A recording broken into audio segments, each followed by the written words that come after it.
Hello and welcome to the Dragon Den. I'm KingofDragons 5000 and today I have another action figure review. Today I'll be taking a look at the Mattel WWE Elite Collection, Liv Morgan.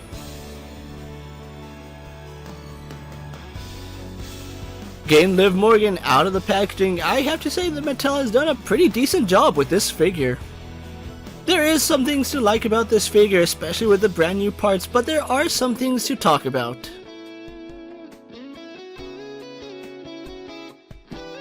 Liv Morgan is going to come with 2 sets of hands, as well as a Women's World title. As we take a closer look at Liv Morgan, Mattel has done a great job with this figure. I'm really liking the attire they give Liv Morgan, and I really do like the brand new parts. As we take a look at the head sculpt, it's a decent likeness to Liv Morgan. It's not the best head sculpt that Mattel has made, however it's not the worst. From some angles it still looks like Liv Morgan, so I do have to give it a pass on that, especially with the clean paint apps. And Mattel has done an excellent job with her long blonde hair, as it looks really good here and is made out of a softer plastic. Having a look at her ring gear, Liv Morgan is wearing a Dirty Dom shirt. I do like the fact that the shirt has some sculpted details and it does look really good. However, she does have some straps in the back which aren't painted, which is a little bit unfortunate. Despite the straps not being painted, the rest of her shirt is still painted very well. Taking a look at Liv Morgan's arms, you can see that her left arm is not going to have anything on it. Her right arm will have these straps which are painted on. It would have been nice to see these actually sculpted on. But the paint on her accessory is done very well, as the blacks and silver are very clean. Her left hand is going to be bare, and we do have some paint on her nails. And she is going to be wearing a glove on her right hand, which is done very well, and once again we will have paint on her nails. Around her waist, her belt is going to be a separate piece which is sculpted really well, and I really do like the chains that are sculpted on it. On the back of her shorts, Mattel did paint the eye, which is actually really clean. She is going to be using the smaller legs, which we have seen on several figures now, and I really do like the fact they painted on the strap on her left thigh. An interesting design choice is that her knee pads are actually part of her boots, and I really do like the fact that they're sculpted to look like her boot.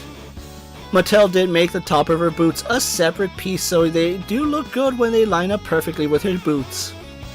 And the paint job is done very well, as we will get some white painted on the black. Add to it on the tongue, we will get those eyes which are painted very cleanly. And the sculpt work going down her boots is done very well, and the white paint is very clean. Overall, Liv Morgan is going to be a pretty nice figure, and I really do like the details Mattel put into her. Although it's not the best Liv Morgan head sculpt, it still looks good, and I really do like the way the figure looks overall. So with her paint and details out of the way, let's compare Liv Morgan to our usual suspects.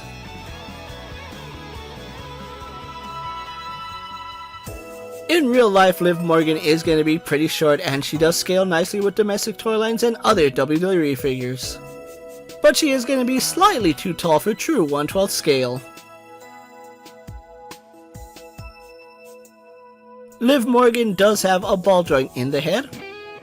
Her arms hinge out to the side and do a full 360. A swivel in the bicep and double hinges in the elbow. She will have a hinge and swivel at her wrist.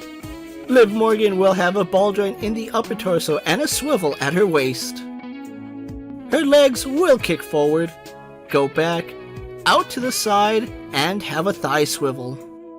She does have a double bend in the knee, a swivel at the boot, a hinge in the ankle, and forward-facing pin.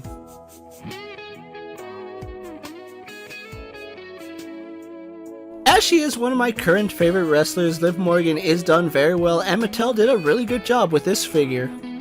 Although the head sculpt is a little to be desired, it is just a simple head swap that will make this figure look even better.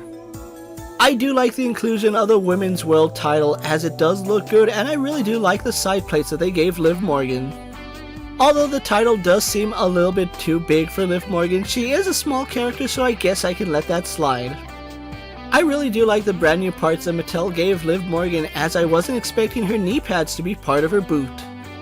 The illusion is broken up in some poses, but it still looks very clean. And I do like the inclusion of 2 sets of hands. I just would have preferred having her with a pair of fists as well. But overall, Liv Morgan is a fantastic figure, and if you don't already have her, I highly recommend you pick her up. As she is one of the most popular characters on TV, Liv Morgan's figures are kind of hard to come by.